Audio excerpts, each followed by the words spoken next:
여수 해상 케이블카가 인기몰이를 하면서 관광 활성화에 대한 기대감이 커지고 있습니다. 중고등학생들이 직접 책을 써내고 있습니다. 신변 잡기에서 사회 문제까지 무거운 고민의 흔적이 묻어나고 있습니다. 전통시장에 난데없는 조경 사업이 추진돼 상인들의 반발을 불러왔습니다. 불통행정이란 지적을 받고 사업은 다시 손보기로 했습니다. 응급 환자를 이송하던 낡은 사설 구급차에서 불이 났습니다. 사용 연한 제한이 없는 틈에 안전이 위협받고 있습니다. 여러분 안녕하십니까? 이어서 광주 전남권 뉴스입니다. 새해 첫 주말 잘 보내셨습니까? 쌀쌀한 날씨 속에 시간을 함께 보내는 가족들을 어디서든 쉽게 만날 수 있었던 하루였습니다. 양현승 기자입니다. 국내 최초로 바다를 가로지른 해상 케이블카. 모처럼 구름이 거친 파란 하늘 위로 줄지어 지나갑니다. 낮에는 탁 트인 남해가, 밤에는 화려한 야경이 방방곡곡 입소문을 타면서 긴 줄을 선 뒤에야 케이블카에 오를 수 있습니다. 바다가 없는 내륙에서 저희가 먼 금산에서 왔거든요. 네, 넓은 바다도 보고 너무너무 시원해가지고. 마음은 쇼트랙 선수인데 몸이 말을 듣지 않습니다. 여기서 쿵 저기서 쿵. 얼음 지치기 몇 걸음에 미끄러지기 일쑤입니다. 아빠 손을 잡고 품 안에 안겨 한 발씩 내디는 아이는 엉덩방아도 즐겁습니다. 처음에는 미끄럽고 힘들었는데 계속 타다 보니까 재미있고 운동도 되는 것 같아요. 강태공들은 칼바람 가득한 저수지에서 시간을 낚았습니다. 망중한을 즐기던 오리 가족은 나들이 나온 가족들을 맞이했습니다. 또다시 삶에 치여 소홀해질지도 모르지만 가족은 늘 애틋하고 염원은 곧 기도가 됩니다. 우리 수아 건강하고 씩씩하게 잘 컸으면 좋겠습니다. 내일은 낮 기온이 오늘보다 크게 오른 10도에서 13도의 분포를 보여 나들이하기 좋을 것으로 전망됩니다. MBC 뉴스 양현승입니다. 여수 해상 케이블카의 탑승객이 개통 한 달 만에 10만 명을 돌파했습니다. 케이블카 운영업체인 주식회사 여수포마 측은 지난해 12월 개통 이후 한 달째인 지난 1일까지의 탑승객이 11만 8천여 명으로 집계됐다고 밝혔습니다. 이는 하루 평균 3,800여 명으로 여수시가 당초 예상한 2천여 명보다 많은 것입니다. 여수시는 이에 대해 국내 최초로 바다를 가로지르는 해상 케이블카에 대한 관광객들의 관심이 높기 때문으로 분석했습니다. 자신의 지난 얘기를 하면서 책으로 쓰면 아마 몇 권은 될 거라는 말 심심치 않게 듣게 되는 얘기죠. 그런데 실제로 책을 쓰는 사람은 그리 많지 않습니다. 어렵기 때문일 텐데 이 일을 중고등학생들이 해냈습니다. 윤근수 기자입니다. 중학생 동아리 회원들이 도서관에 모여서 이야기를 나누고 있습니다.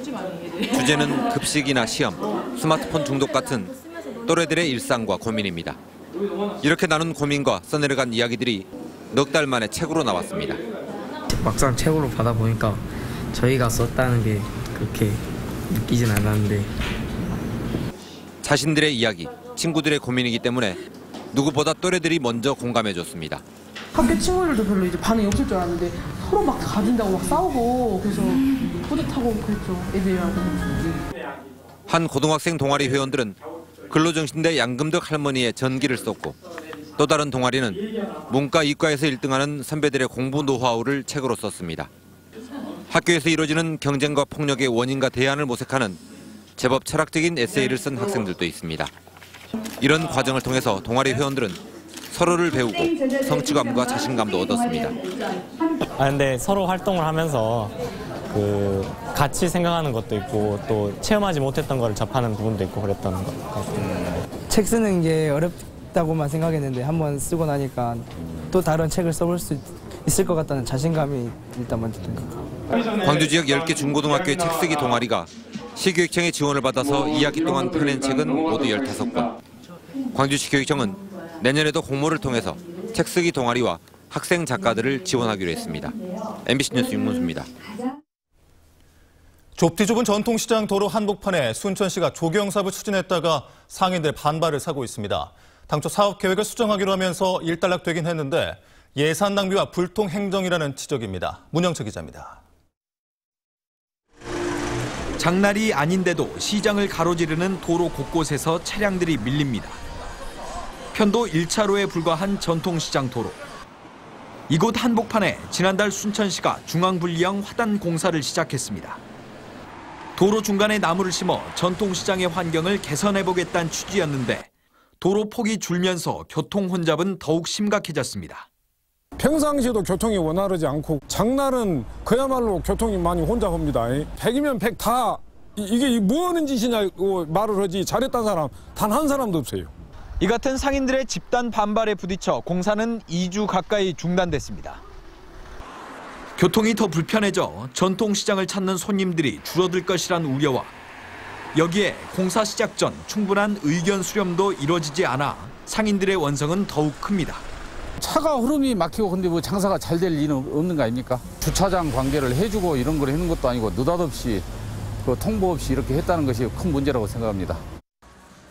결국 순천시는 공사 규모를 대폭 축소해 도로 중간중간에만 나무를 심기로 했지만 이미 설치된 시설물들을 일부 철거해야 하는 상황은 피할 수 없게 됐습니다. 일부 철거해가지고 다른 지역에 또 가로수를 심기 때문에 거기에 활용하면 되겠습니다. 주변에 주차장 문제랄지 확보랄지 이런 것도 같이 시에서 지금 고민하고 있습니다. 가시적인 성과에만 치우쳐 허점을 드러낸 시 행정에 연말연시 전통시장 민심이 곱지 않습니다. MBC 뉴스 문영철입니다. 계약직 해고 문제로 이사장과 갈등을 겪고 있는 5.18 기념재단 직원들이 이사장 사퇴를 촉구하고 나섰습니다. 기념재단 직원들은 성명을 내고 오재일 이사장이 최근 계약직 직원 2명을 계약 연장하지 않겠다고 통보했다며 비민주적 조직 운영에 책임을 지고 사퇴하라고 요구했습니다. 지난달 29일 열린 이사회에서 이사들은 이사장의 결정에 대해 별다른 의견을 제시하지 않은 것으로 알려졌습니다.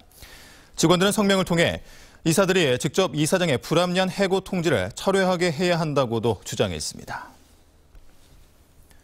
오늘 오전 7시 40분쯤 광주시 동구의 제2순환도로에서 응급 환자를 이송하던 사설 구급차에서 불이 나 안에 타고 있던 환자가 다른 119 구급차를 타고 긴급 이송됐습니다.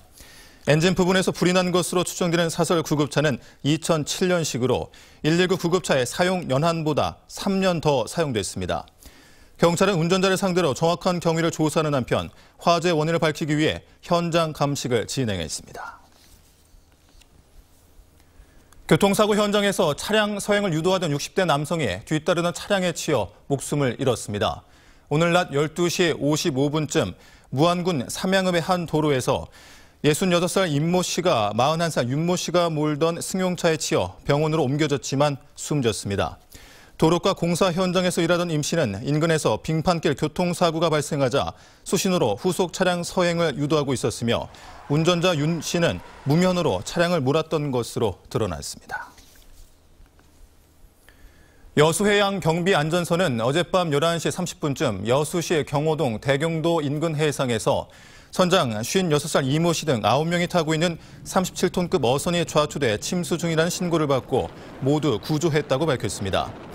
조사 결과 선장 이 씨는 혈중 알코올 농도 0.083%의 음주 상태였으며 이날 오전 10시쯤 여수시 봉산동 부두에서 조업을 위해 출항했던 것으로 드러났습니다. 강진 고성사 청동 보살 좌상과 정수사 석가열의 삼벌 좌상이 국가지정문화재 보물로 지정됐습니다. 고려 후기에 제작된 청동 보살 좌상은 오른쪽 무릎을 세우고 왼쪽 다리를 가부좌한 모습의 현종 불상 가운데 가장 크고 석가열의 삼벌 좌상은 16세기 중후반 조각 경향을 이해하는 데 귀중한 자료로 인정받았습니다. 정부가 광주 전남에 모두 5곳에 화물차 전용 공영 차고지를 세웁니다. 국토교통부는 주차 공간 부족으로 도심에 화물차가 주차하면서 빚어지는 사고 위험을 예방하기 위해 전남 4곳, 광주 1곳에 모두 1,500여 대 수용 규모의 화물차 공영 차고지를 오는 2019년까지 조성할 계획입니다. 특히 목포와 광양, 담양의 차고지는 휴게시설까지 마련될 예정입니다. 전남의 일부 학교 인조 잔디 운동장에서 기준치를 초과하는 중금속이 검출됐습니다. 문화체육관광부가 지난 2010년 유해물질 기준이 제정되기 이전에 만들어진 학교 인조 잔디 운동장을 전수조사한 결과 전남에서는 56곳 가운데 8곳에서 납등 유해성 중금속의 기준치를 넘어섰습니다. 교육부와 문체부는 유해물질 기준치를 초과한 인조잔디 운동장의 개보수를 지원할 계획입니다. 전남에서 동계 전지 훈련이 활발하게 이루어지고 있습니다. 목포 유달 경기장과 국제축구센터 등에는 일본과 전국에서 680여 명의 선수가 찾아와 겨울 훈련을 하고 있고 육상 국가대표 상비군과 여자 하키 주니어 국가대표팀도 목포 전지 훈련에 나설 예정입니다. 앞서 화순에 한국 최대 복싱부와 뉴질랜드 배드민턴 선수단이 찾았고 국내 프로축구팀과 육상 국가대표 상비군이 광양을 찾는 등 전지 훈련이 계속되고 있습니다. 해양수산부가 1월에 제철 수산물로 매생이를 선정했습니다. 국이나 전해 식재료로 쓰이는 매생이는 철분과 칼슘, 요오드 함량이 높아 건강식품으로 인정받고 있습니다. 매생이는 국내에서 소비되는 전량이 전남 해상에서 채취됩니다. 지난해 9월 발생한 홍도 유람선 좌초 사고 때 탑승객 전원을 구조한 홍도 주민구조대에 전라남도가 도지사 표창을 전달했습니다. 홍도 주민구조대는 29년 전 유람선 신한호 침몰 사고 이후 안전사고에 대비해 자율적으로 결성됐으며 전라남도는 공로를 인정해 마을 수건 사업을 지원하기로 했습니다. 광주 시민 10명 가운데 6명이 올해 집값이 더 오를 것이라고 낙관하고 있는 것으로 나타났습니다.